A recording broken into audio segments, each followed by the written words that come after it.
નમસ્તે દોસ્તો, ફરી એક વખત સ્વાગત છે તમારું ગુજરાતી ટીપ ચેનલની અંદર. તો દોસ્તો, વિજ્ઞાન અને ટેકનોલોજીના જે ધોરણ 5 થી 10 ના પાઠ્ય પુસ્તક આધારિત પ્રશ્નો અને તેના જવાબની અંદર ભાગ 2 ની અંદર આપણે પ્રશ્ન 51 થી 100 સુધીના પ્રશ્ન અને તેના જવાબ છે આપણે જાણીશું.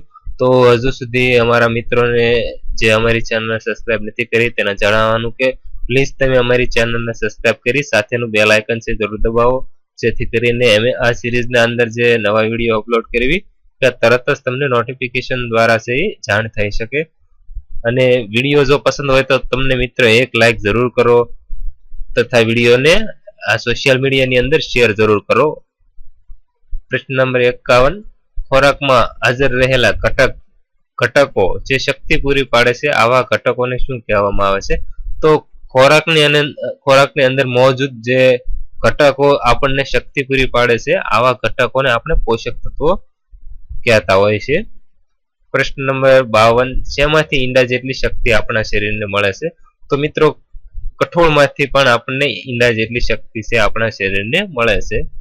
પ્રશ્ન નંબર 53, સૂર્ય એ શું છે? તો દોસ્તો, સૂર્ય એ એક પ્રકારનો તારો છે. પ્રશ્ન નંબર 54, ધ્રુવનો અર્થ શું થાય? તો ધ્રુવનો અર્થ થાય ન ખસનારો, એક જ સ્થાને રહેનારો, જે ઉત્તર દિશાની અંદર આપણે જોતા હોય છે ધ્રુવનો તારો. પ્રશ્ન નંબર 55, ધ્રુવનો તારો હંમેશા કઈ દિશામાં જોવા મળે છે? તો દોસ્તો, ધ્રુવનો તારો છે હંમેશા ઉત્તર દિશાની અંદર જોવા મળે છે. પ્રશ્ન નંબર 56, અંગ્રેજી એમ કે ડબલ્યુ જેવા દેખાતા તારાનું નામ શું છે? તો અંગ્રેજી એમ કે ડબલ્યુ જેવા દેખાતા તારાનું નામ છે શર્મિષ્ઠા. પ્રશ્ન નંબર 57, સપ્તર્ષિ તારાના જૂથમાં કેટલા તારાઓ હોય છે? તો સપ્તર્ષિ જૂથના જે તારાની અંદર 7 તારા હોય છે. પ્રશ્ન નંબર 58, હવા જગ્યા રોકે છે કે નહીં? તો દોસ્તો, હવા છે એ બિલકુલ જગ્યા રોકે છે. તેનો પ્રયોગ આપણે ફુગ્ગો ફૂલાવીને કરી શકીએ છીએ. બરોબર. પ્રશ્ન નંબર 59, ગતિમાન હવાને શું કહેવામાં આવે છે? તો ગતિમાન હવાને છે આપણે પવન કહેતા હોય છે. પ્રશ્ન નંબર 60, પ્રકાશનું કુદરતી ઉદ્ગમ સ્થાન કયું છે? તો પ્રકાશનું જે કુદરતી ઉદ્ગમ સ્થાન છે સૂર્ય છે. સૂર્યથી આપણને પ્રકાશ છે પ્રાપ્ત થતો હોય છે. પ્રશ્ન નંબર 61, સૂર્ય અને તારાઓનું અવલોકન કરવા માટે કઈ શાળાઓ બનાવવામાં આવી છે? તો મિત્રો, સૂર્ય અને તારાઓનું જે અવલોકન કરવા માટે વેધશાળાઓ સ્થાપવામાં આવી છે અને બનાવવામાં આવી છે. પ્રશ્ન નંબર 62, સમયનો સૌથી નાનામાં નાનો એકમ કયો છે? તો સમયનો સૌથી નાનામાં નાનો એકમ સેકન્ડ છે. પ્રશ્ન નંબર 63, સમયનો પ્રમાણભૂત એકમ કયો છે? તો દોસ્તો, આ બે પ્રશ્નો અંદર સેમ આવી રીતે પણ પૂછાઈ શકે છે. સમયનો સૌથી નાનામાં નાનો એકમ તથા સમયનો પ્રમાણભૂત એકમ કયો છે? તો બંનેમાં સેકન્ડ આવતી હોય છે. પ્રશ્ન નંબર 64, અવકાશી પદાર્થો તથા ખગોળીય ઘટનાના અભ્યાસ કરતી અને હવામાનની માહિતીઓ અભ્યાસ કરતી સંસ્થા એટલે શું? તો દોસ્તો, અવકાશીય પદાર્થો તથા ખગોળીય ઘટનાઓના અભ્યાસ કરતી જે વેધશાળાઓ કહેવામાં આવે છે એવી સંસ્થાઓને. પ્રશ્ન નંબર 65, સેન્ટીમીટરના નાના ભાગને શું કહેવામાં આવે છે? તો સેન્ટીમીટરના નાના ભાગને મિલીમીટર કહેવામાં આવે છે. પ્રશ્ન નંબર 66, કેટલા મિલીમીટર બરાબર 1 સેન્ટીમીટર થાય છે? તો દોસ્તો, 10 મિલીમીટર બરાબર 1 સેન્ટીમીટર થાય છે. પ્રશ્ન નંબર 67, લંબાઈ માપવાનો પ્રમાણભૂત એકમ કયો છે? તો લંબાઈ માપવાનો પ્રમાણભૂત એકમ છે મીટર છે. આપણે મીટરની મદદથી લંબાઈ માપી શકીએ છીએ. પ્રશ્ન નંબર 68, કેટલા સેન્ટીમીટર બરાબર 1 મીટર થાય? તો 100 સેન્ટીમીટર બરાબર 1 મીટર થાય છે. પ્રશ્ન નંબર 69, 1000 મીટર બરાબર કેટલા કિલોમીટર થાય? તો દોસ્તો, 1000 મીટર એટલે 1 કિલોમીટર થાય. પ્રશ્ન નંબર 70, ખૂબ મોટા અવકાશીય અંતરો માપવા માટે કયો એકમ વપરાય છે? તો ખૂબ જ મોટા અવકાશીય અંતરો માપવા માટે પ્રકાશ વર્ષનો ઉપયોગ થતો હોય છે. અહીંથી સૂર્યનું અંતર કેટલું છે એ બધું માપવા માટે, મંગળનું અંતર કેટલું છે, આ બધું અંતરો માપવા માટે આપણે પ્રકાશ વર્ષનો ઉપયોગ કરતા હોય છે. પ્રશ્ન નંબર 71, પ્રકાશના કિરણે એક વર્ષમાં કાપેલા અંતરને શું કહેવામાં આવે છે? તો દોસ્તો આવા પ્રકારની વ્યાખ્યા પણ પૂછાતી હોય છે. એક પ્રકાશ વર્ષ બરાબર કેટલું થાય એમ. તો પ્રકાશના કિરણે એક વર્ષની અંદર કાપેલા અંતરને એક પ્રકાશ વર્ષ કહેવામાં આવે છે. પ્રશ્ન નંબર 72, વસ્તુ એકબીજા સાથે અથડાય ત્યારે શું પેદા થાય છે? તો વસ્તુઓ એકબીજા સાથે અથડાય ત્યારે અવાજ પેદા થતો હોય છે. પ્રશ્ન નંબર 73, અવાજ ફેલાવવા માટે શાની જરૂર પડે છે? તો અવાજ ફેલાવવા માટે માધ્યમની જરૂર પડે છે. દાખલા તરીકે લાઉડસ્પીકર. આપણે લાઉડસ્પીકર વગાડવી ત્યારે અવાજ ફેલાતો હોય છે. પ્રશ્ન નંબર 74, કાનને સાંભળવા ન ગમે એવા અસ્તવ્યસ્ત અવાજને શું કહેવામાં આવે છે? તો કાનને સાંભળવા ન ગમે એવા અસ્તવ્યસ્ત અવાજને આપણે ઘોંઘાટ કહેતા હોઈએ છીએ.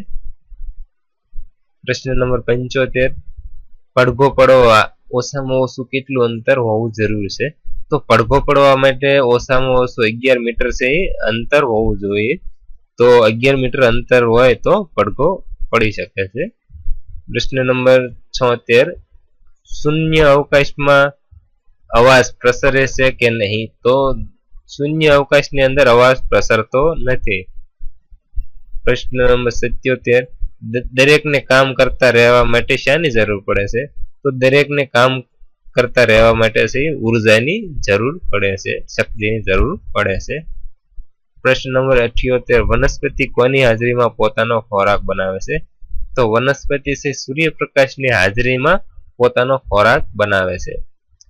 પ્રશ્ન નંબર 79, કોણ ઉર્જાનો સૌથી અગત્યનો અને અખૂટ સ્ત્રોત છે?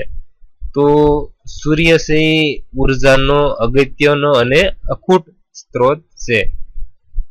પ્રશ્ન નંબર 80, સૂર્ય, હવા, પાણી વગેરે ઉર્જાના કેવા સ્ત્રોતો છે? તો સૂર્ય, હવા, પાણી વગેરે ઉર્જાના કુદરતી સ્ત્રોતો કહેવામાં આવે છે. પ્રશ્ન નંબર 81, પ્રકાશ વર્ષનો ઉપયોગ કરી રસોઈ બનાવવા માટે શેનો ઉપયોગ થાય છે? તો સૂર્યપ્રકાશનો ઉપયોગ કરી રસોઈ બનાવવા માટે સૂર્ય કુકરનો ઉપયોગ થાય છે. પ્રશ્ન નંબર 82, શેની મદદથી પવનનો ઉપયોગ કરી વીજળી પેદા થાય છે? તો દોસ્તો પવનચક્કીની મદદથી આપણે પવનનો ઉપયોગ કરી અને વીજળી પેદા કરી શકીએ છીએ. પ્રશ્ન નંબર 83, કોઈ પણ પદાર્થની કાર્ય કરવાની શક્તિને શું કહેવામાં આવે છે? આ એક વ્યાખ્યા છે. કોઈ પણ પદાર્થની કાર્ય કરવાની શક્તિને આપણે ઉર્જા કહેતા હોઈએ છીએ. પ્રશ્ન નંબર 84, નાના મોટા સાધનો આપણા કામ સરળ અને ઝડપી બનાવે છે. આવા સાધનને શું કહેવામાં આવે છે? તો નાના મોટા સાધનો આપણા જે કામ છે સરળ અને ઝડપી બનાવે છે. આવા સાધનોને આપણે સાદા યંત્રો કહેતા હોઈએ છીએ, જેમ કે ચાણસી વગેરે.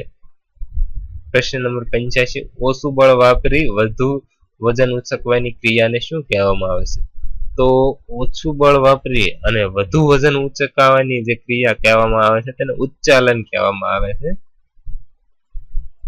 પ્રશ્ન નંબર 86, ઢાળ એ એક કેવા પ્રકારનું યંત્ર છે? તો ઢાળ એ એક સાદું યંત્ર છે. પ્રશ્ન નંબર 87, હવામાં ફેંકેલી કોઈ પણ વસ્તુઓનો પૃથ્વી પર પાછા ફરવાનો આધાર કોના ઉપર રહેલો હોય છે? તો આપણે હવામાં કોઈ પણ વસ્તુ ફેંકવી તેને પૃથ્વી પર પાછા ફરવાનો આધાર કોના ઉપર હોય છે? તો પદાર્થના વજન ઉપર હોય છે. આપણે જેટલો વજનદાર પદાર્થ હવાની અંદર ફેંકવી તેટલો તે ગતિથી પાછો આવે છે. પ્રશ્ન નંબર 88, પૃથ્વી દ્વારા પદાર્થ પર લાગતા આકર્ષણ બળને શું કહેવામાં આવે છે? તો પૃથ્વી દ્વારા પદાર્થ પર લાગતા આકર્ષણ બળને આપણે ગુરુત્વાકર્ષણ બળ કહેવાય છે. પ્રશ્ન નંબર 89, ગુરુત્વાકર્ષણ બળની શોધ કોને કરી હતી? તો ગુરુત્વાકર્ષણ બળની શોધ સર આઇઝેક ન્યૂટને કરી હતી. પ્રશ્ન નંબર 90, પાણી કરતા વરાળ વધારે કે ઓછી જગ્યા રોકે છે? તો પાણી કરતા વરાળ વધારે જગ્યા રોકે છે. પ્રશ્ન નંબર 91, પાણી કરતા વરાળ વધુ જગ્યા રોકે છે આવા સિદ્ધાંત કોણે શોધ્યો હતો?